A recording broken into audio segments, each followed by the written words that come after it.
what if you were actually able to use AI to discern the preferences and the needs and the desires of an animal? What if their voice was admissible in a court of law?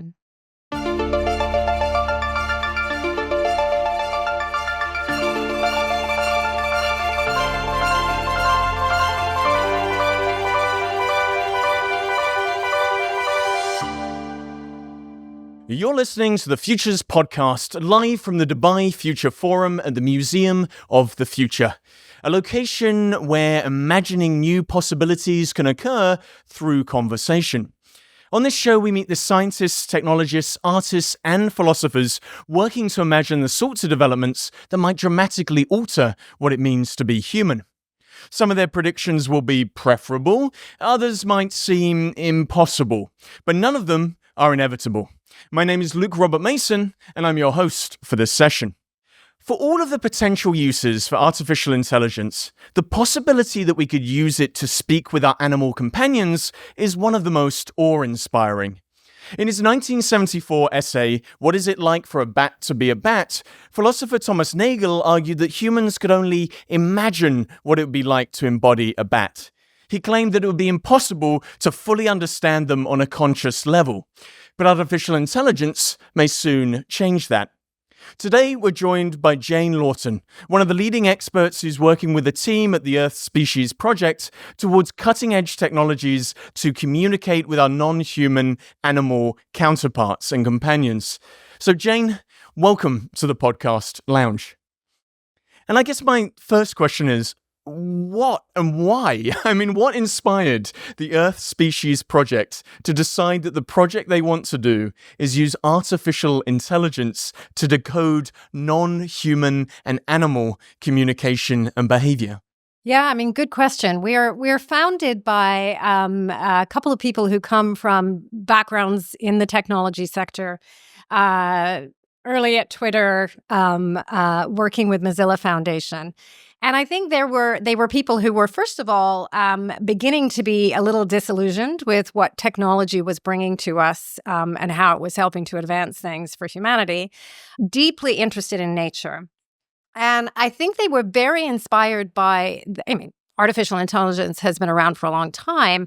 What we were beginning to see with artificial intelligence specifically and human language. And back in 2017, there was a really major shift that most people don't know about, which was when new techniques with machine learning allowed computers to essentially translate between human languages without the use of a Rosetta Stone or a dictionary. So that's pretty fundamental. And hearing about that and being super interested in nature and some of the challenges we have with nature, they hypothesized that we might be able to transfer some of that technology into understanding better what animals are saying. So this is kind of the foundation, the inspiration behind Earth Species Project.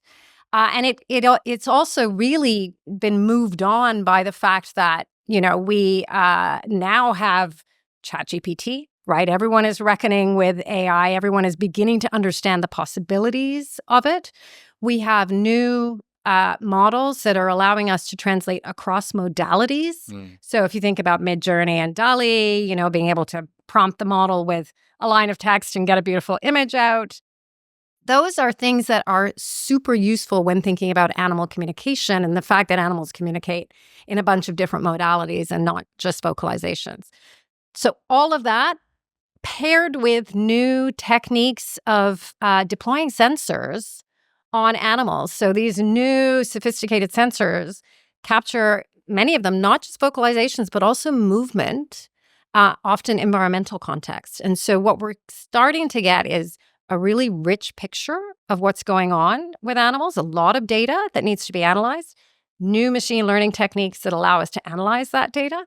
It's kind of like the conditions are now being set for the next leap forward in this space.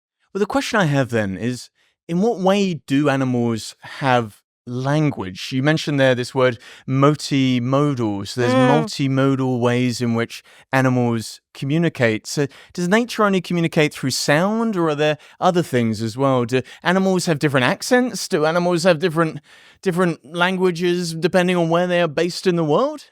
They definitely do this. I mean, they documented that just one species of orca, they have many, many different dialects across different pods of Wow. orca. But, just kind of coming back to that core question of language, this all depends on how you define language. And, human beings are very, very good at categorizing things and putting things in boxes and creating definitions and boundaries in order to separate things from each other.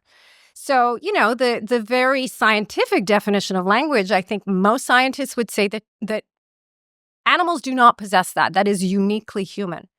Yet, if you start to break down the different components of what we consider to be language, there are many elements of that are starting to be documented in other species.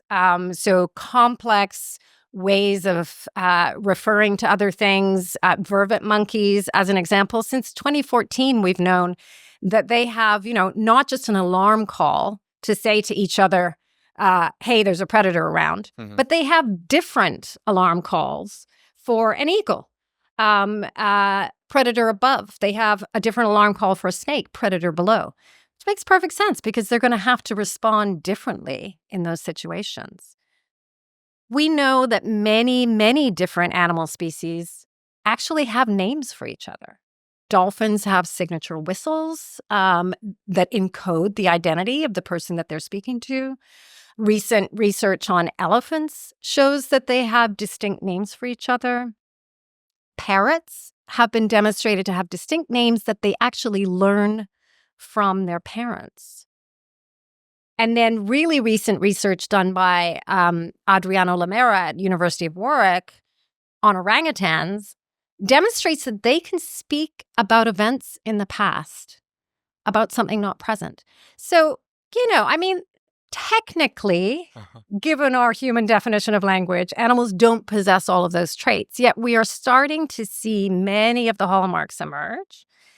And we're learning so much every day. I would imagine that many of our beliefs about language will be upended very quickly. Wow. So what are some of those methods? So you mentioned their alarm calls. So you take the sound of an alarm call, and then how do you then go about understanding it from a technological perspective or using AI or some of these tools? Is it learning those alarm calls, or are you training a model? How does it work? Yeah, so our niche at Earth Species Project, we're the machine learning specialists, right? We're not out in the field gathering data. We're not out, researching whales.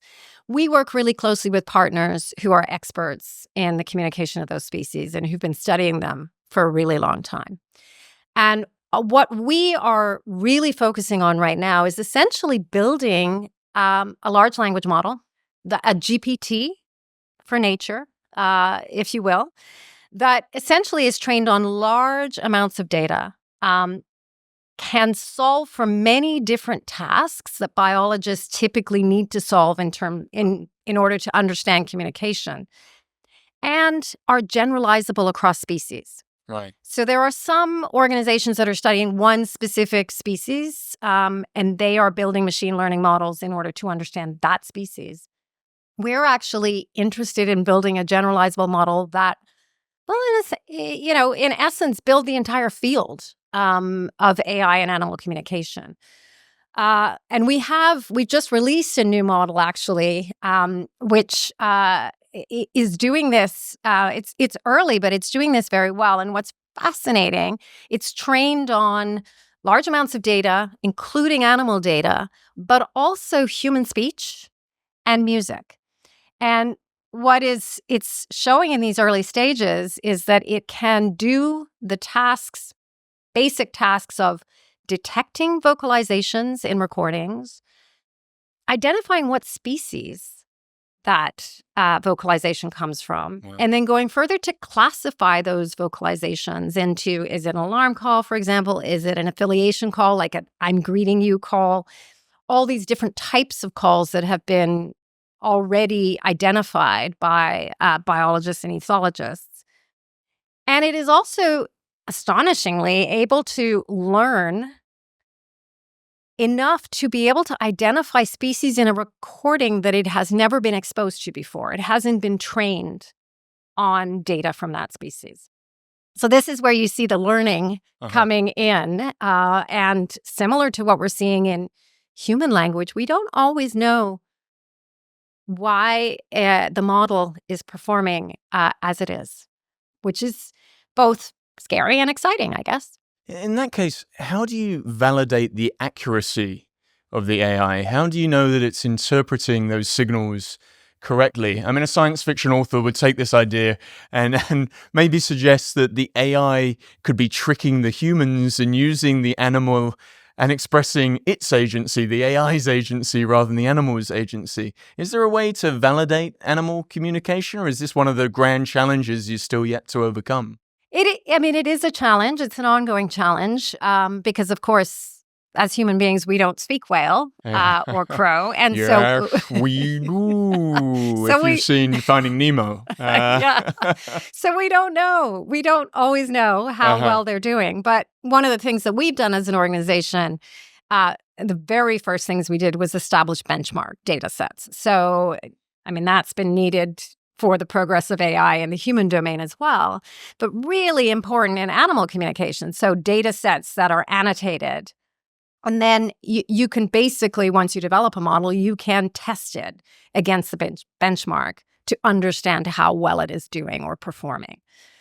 So that's super important. I think then one of the other ways that we'll be going at this challenge is first using the new models that we develop to replicate what human scientists have already been able to discover from another species, right? So if we can get a model to the place where it is finding the same things that have already been discovered, we'll know we're on the right track with the model. So what happens when we start decoding language? Could we start understanding animal cultures? Might we realize they have new cultural ways of communicating? Is language the gateway to understanding so much about nature? Beautiful question. We kind of see communication as almost a window into the intelligences and the worlds of other species. So along with that comes culture for sure. And again, rich, complex cultures have been documented in many, many species. One of the projects that we're doing, which I think is a great illustration of how this can be used to help with conservation efforts, the Hawaiian crow, which has been extinct in the wild for quite some time.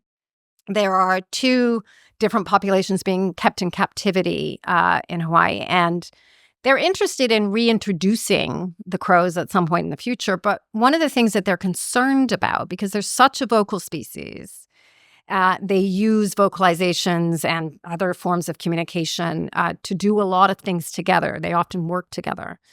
If they reintroduce them, they've been in captivity for quite a long time. Will they have lost vocabulary over that period of time?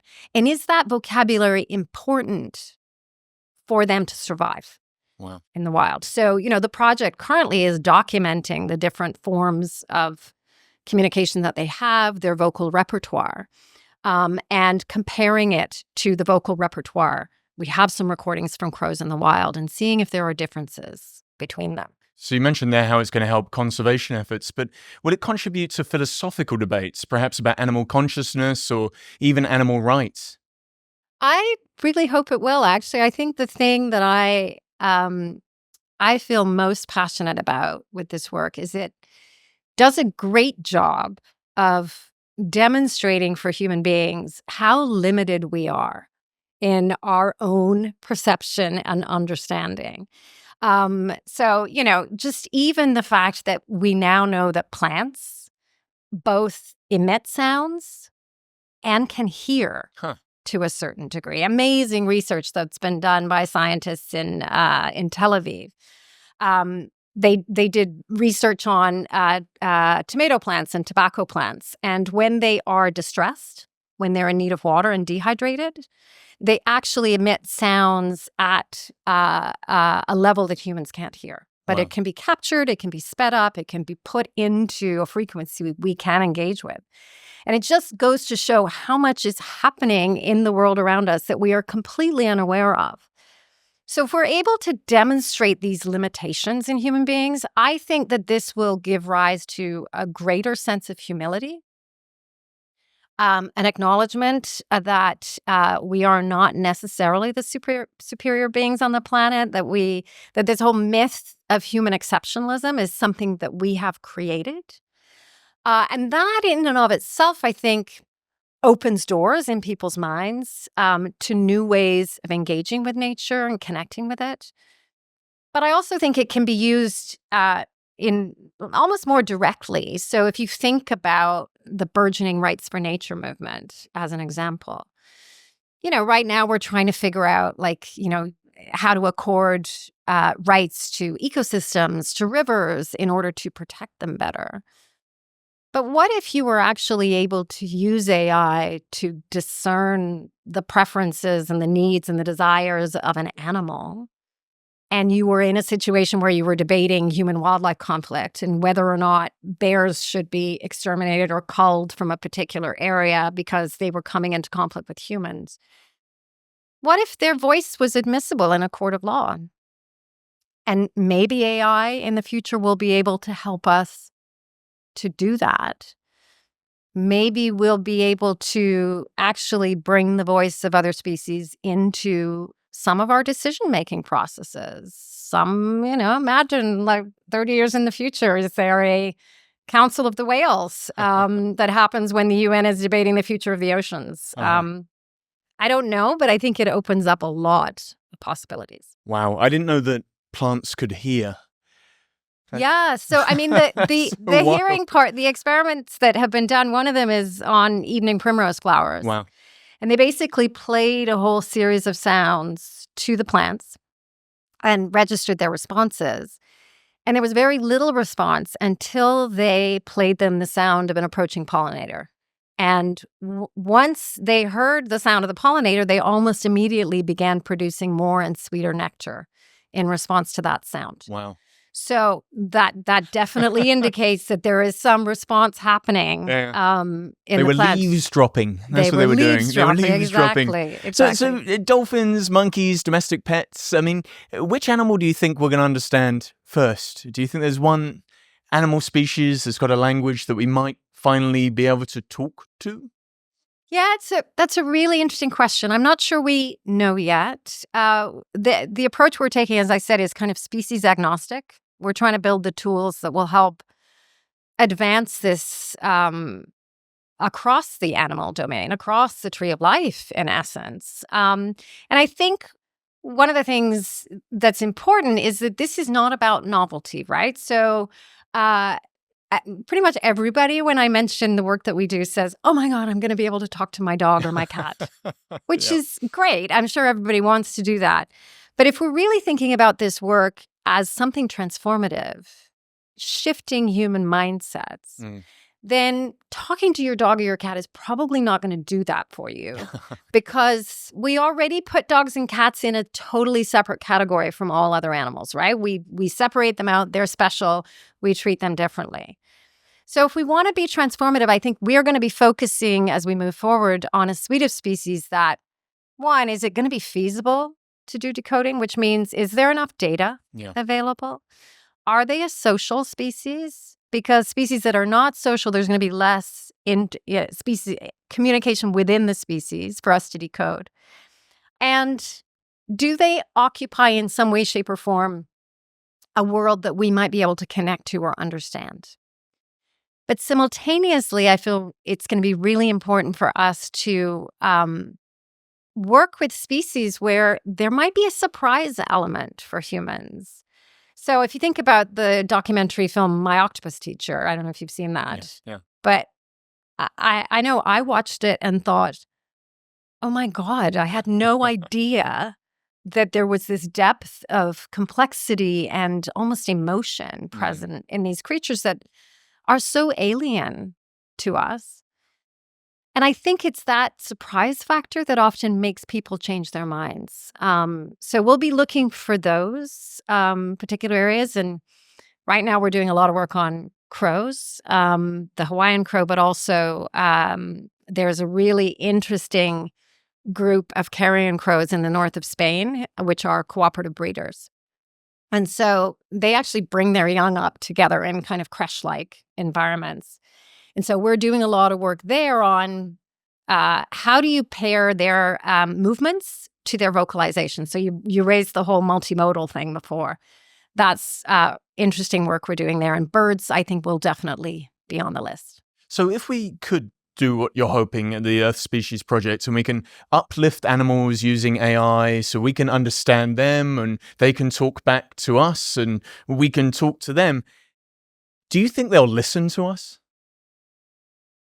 Well, that's a really good question. I think I'd like to flip it, because I don't think that we're actually trying to get to a place where we are in two-way communication with another species. I mean, we might need to use two-way communication to validate what we think is the meaning of what's going on in their communication.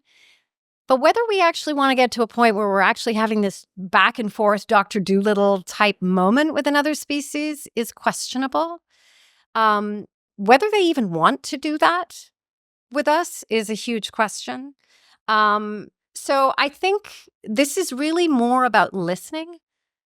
It's more about learning and understanding.